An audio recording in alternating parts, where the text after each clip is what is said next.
Hello, my name is TeAndre Willis, Executive Vice President with Novae, proud by MyEcon, husband of 12 years, father of 4 lovely children, 14, 9, 7, and 5, public speaker, investor, entrepreneur, and also mentor. Chances are, if you're watching this video, you either like, comment, share, or subscribe to one of my social media posts, and I really thank you for that. You have no idea how much that really helps out this movement, and I appreciate you for taking the time. Now, the reason why you're watching this video is probably because you want to figure out more about income acceleration, income shifting, or what in the world is it that I do. Well, I want to let you also know a little bit about who I am. See, 12 years ago, when my wife and I first got married, we had 2 jobs between the 2 of us. That's 4 jobs under one roof. We were working, 60 to 80 hours a week a piece, and we were still check to check. And that seems to be the situation for many people across America. About 60 to 80% of Americans do not have $1,000 in their checking account for a vacation or even a rainy day. So that was our situation. It wasn't all bad because we ended up getting better jobs and we were able to quit one of our jobs, but we still ended up check to check on a larger scale. So that was a real big problem, and that's also the same problem for many of Americans today. So once we saw what income shifting and income acceleration was, it made all the sense in the world to us. Now, I'm going to let my mentor, Brian Bean, break that down for you in the next video, but I also want you to understand that once we started income shifting and income acceleration for the Willis family, we made 5 figures from home on top of our jobs in a very short period of time, increased our credit scores over 100%, and started acquiring assets and investments that appreciate and grow. Also, we traveled the United States, meeting other families, meeting other people just like us who wanted to leave a better foundation and financial future for their family. Now, if that sounds like you, the information that you're going to get next is going to blow your mind. But just keep in mind, that's just the tip of the iceberg. If you want more information, or if you want to get involved so you can do the same thing for your family that I did for mine, text "I'm ready" to 614-432-5141 or email 21stcenturymasterminds@gmail.com. Let me know that you want more information, and I'll make sure you get started on the right foot. But first and foremost, you need to hear from Brian Bean himself. Thank you for checking this out. Get back to me or the person that showed you this video immediately after watching this next video. Hello everyone, it's Brian Bean, and one question I get all the time, actually 2 questions. Brian, how in the world did you retire at 22 years old? And the second question I get is, how in the world did you make your first $1 million in your late 20s, early 30s? But here's the question everyone should ask. How did I lose my first $1 million and then get it back? Easy. I had mentors who finally taught me in my 30s how to keep money. What I want everyone to understand is that America is a capitalistic society. So before you look at fancy cars and big homes, there's nothing wrong with material things.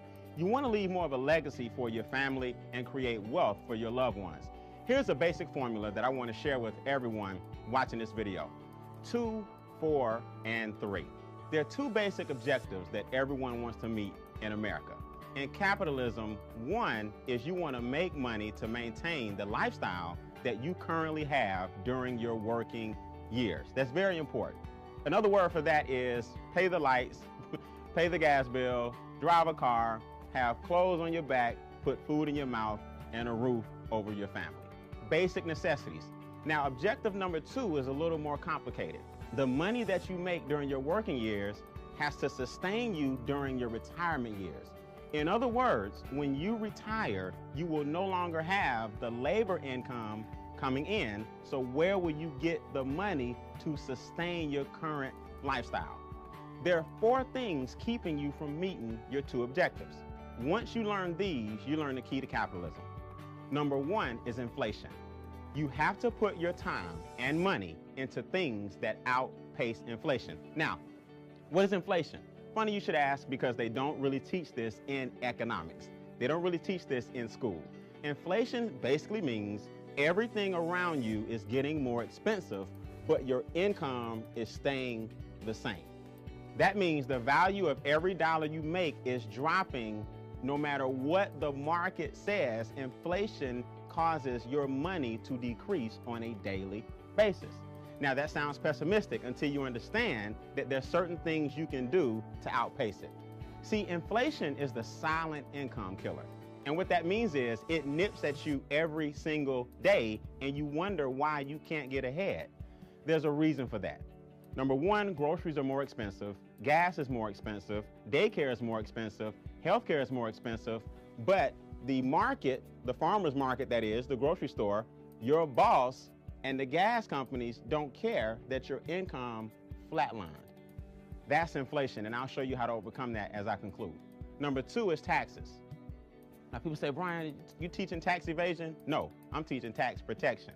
Wealthy people don't pay $1 more in taxes than they should, whereas most people with the W-2 give away 1/3 of their income to the government off the top. So what you want to do is understand the tax game and how it is played. If you have a W-2, there's nothing wrong with that. But most people with a W-2 basically work from January to April for the government. Which brings you to challenge number 3, debt.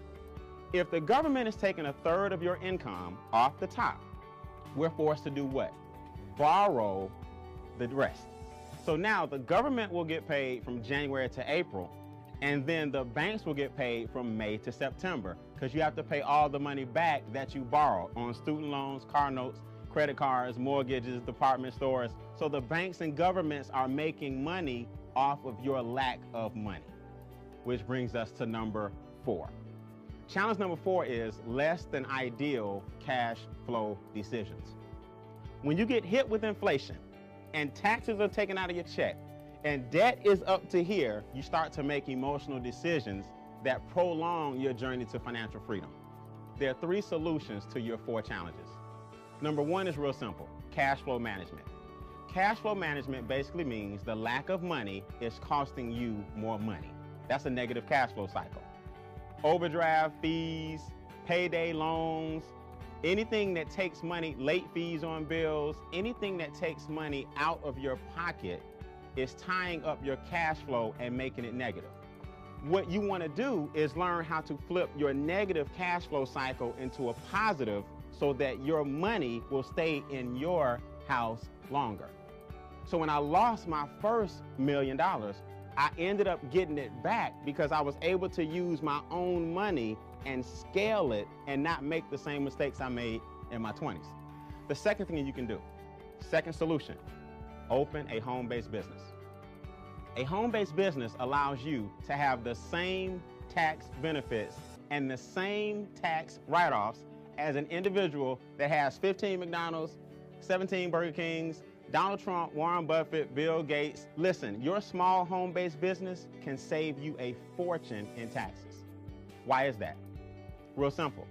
Your light bill, your gas bill, your water bill, your cell phone bill, your internet bill, your gas in your car, percentages of all these bills now allow you to have huge deductions and your income that you're taxed on is lower.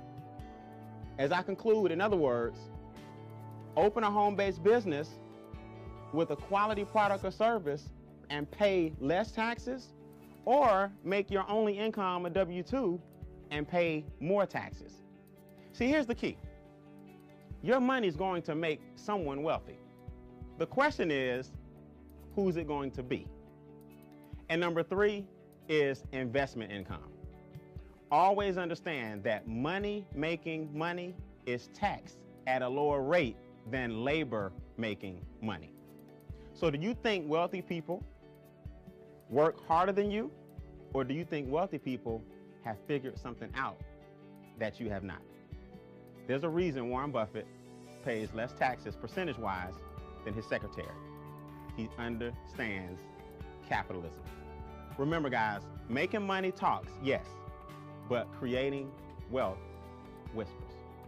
I'm Brian Bean. Continue to create, sustain, and advance.